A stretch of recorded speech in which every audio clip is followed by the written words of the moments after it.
Drago nam je što ste večeras u Kumanovu. Jeste po prvi put u Kumanovu? Jesam, prvi put sam u Kumanovu. Prvi put sam stvarno u Makedoniji. Prolazio sam par puta, ali nikad se nisam zaustavio. I sad je bila prilika ovaj koncert da dođem, da obiđem grad, da obiđem znamenitosti isto oko Kumanova, da se upoznam sa situacijom, sa ljudima, sa udruženjima srpskim koja rade i deluju na ovim prostorima. Ali s obzirom na podatak da ste vi direktor uprave za saradnju, za dijasporu, za Srbe, pretpostavljam da ste već bili upoznati sa radom Srpskog veza, je li tako?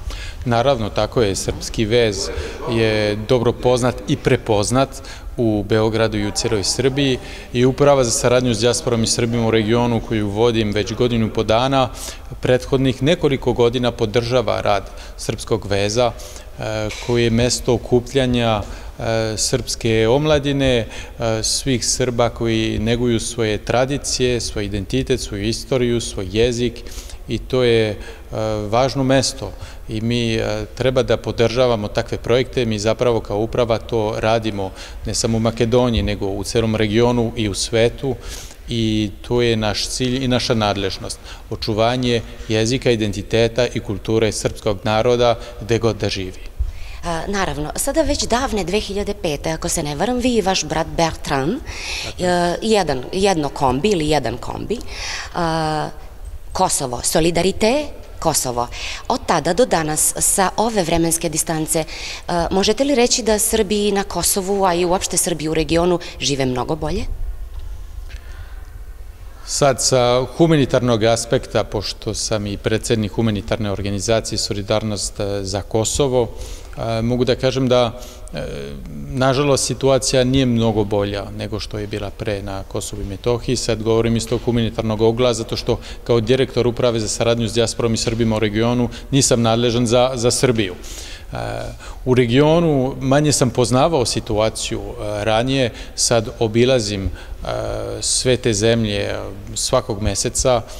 Pre 10 dana sam bio u Mostaru, pre toga sam bio i u drugim delovima Federacije Bosne i Hercegovine, u Sloveniji, u Hrvatskoj, u Rumuniji, u Mađarskoj, u Crnoj Gori više puta, u Makedoniji sad prvi put. I situacija se razlikuje od zemlje do zemlje, naravno. U Makedoniji imam osjećaj da se Srbi osjećaju kao domaćini, kao svoje na svome, zato što žive ovde od davnina. Dobro su integrisani, ali su, nažalost, malobrojni. Manje nego što su bili svakako prema zadnjem popisu. Jeste, manje nego što su bili prema zadnjem popisu. I ono što je bitno sada, to je da negujemo srpsko postojanje na ovim prostorima kroz učenje jezika i to treba da bude jedan od prioriteta, zato što na tome možemo da poradimo dosta. Juče sam bila da upišem svog sina u srednjoj školi, u gimnaziji. Postoji tamo nastava na srpskom jeziku, međutim videla sam da su samo 3 Srba koji žive u Kumanovu, odnosno srpska deca, bili zainteresovani da su u stvari bili upisani u prvi razred srednje škole gimnazije. Samo 3 učenika, to govori samo po sebi. Jeste. Ima mnogo razloga zbog toga što posle kad deca nastave da studiraju, nema to na srpskom jeziku i onda je lakše od samog početka da to rade i na makedonskom. Ima problema sa kadrovima, sa udžbenicima i sve se to zapravo gleda kroz mešovitu komisiju između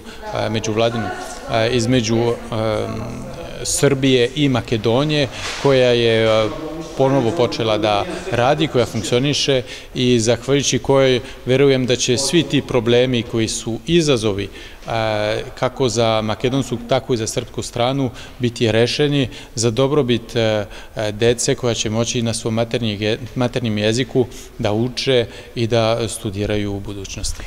Pa zapravo vi ste i sami rekli u vašem govoru večeras, koji je bio divan, nešto ste rekli oko identiteta, da u stvari vama lično i vaše uprave za saradnju dijaspore za Srbe, nije uopšte važno kome poveravate identitet kada se radi o drugim državama, kao što je Makedonija večeras, već da uvidite na vreme ko se najviše trudi.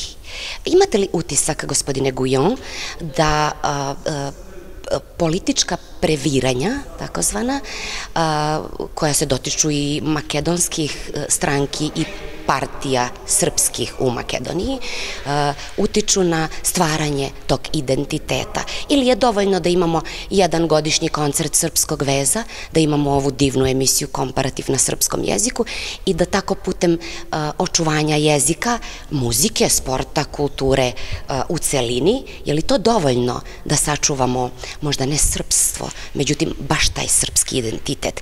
Ili je možda neosporno raditi i u diplomatiji malo više nego što smo to do sada radili?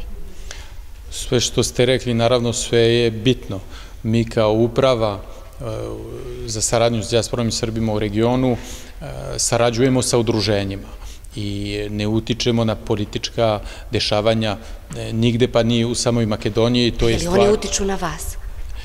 Oni utiču svakako na život ljudi u svakoj zemlji, i to u svakoj zemlji na svetu, ali to je odluka onda ljudi na lokalnom nivou da li žele da se angažuju i gde.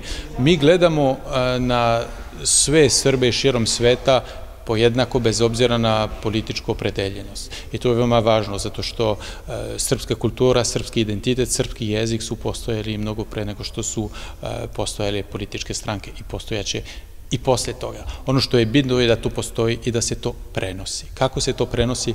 Kroz kulturna dešavanja, kroz učenje jezika, kroz podršku koju mi možemo da pružamo. I to je naša uloga. Sve ono što ste rekli, i to može da bude tačno, ali to nije deo naših obaveza, nadležnosti, zato što na to ne možemo mi da utičemo. Francuska je juče udarila veliki šamar Makedoniji, ali hoćete dopustiti da za kraj ovog kratkog intervjua, u interesu vremena svakako, vas upitam nešto na francuskom, da se podsjetim malo kako sam... Postavite slobodno. Est-il nécessaire de faire partie de l'Union européenne à l'époque des normes hypocrites de Bruxelles pour les Balkans? Je réponds en français? Hoćete na francuskom ili na srpskom da odgovorim? Na srpskom, dobro. Zemlje Zapadnog Balkana su sve na evropskom putu, to je izbor rukovodilaca svih tih zemalja, izbor građana koji su glasali za stranke koje su na vlasti i koje su izabrali taj put. Taj put treba da se poštuje i naravno mislim da svi očekuju ravnopravni tretman od strane Brisela i da svi napori koji su uloženi u zemljama Zapadnog Balkana budu prepoznati i nagrađeni. Pa vi pričate kao pravi političar, ja vam čestitam na tome. Hvala vam puno što ste bili večeras sa nama. Dođite nam opet, ne samo kada je ovakav divni koncert u pitanju Srpskog veza ili bilo koje srpske organizacije. Dođite i budite, molim vas, specijalni gost emisije Komparativ, koja se, kao što sam vam rekla malo pre, emituje na srpskom jeziku, jedna jedina u Makedoniji, bez prevoda na makedonskom. Mada se mi vrlo dobro razumemo i mada nas sloga još uvek spašava. Hvala vam. Hvala vama i srećno onda sa budućim emisijama koje budete imali u narednoj godini. Hvala.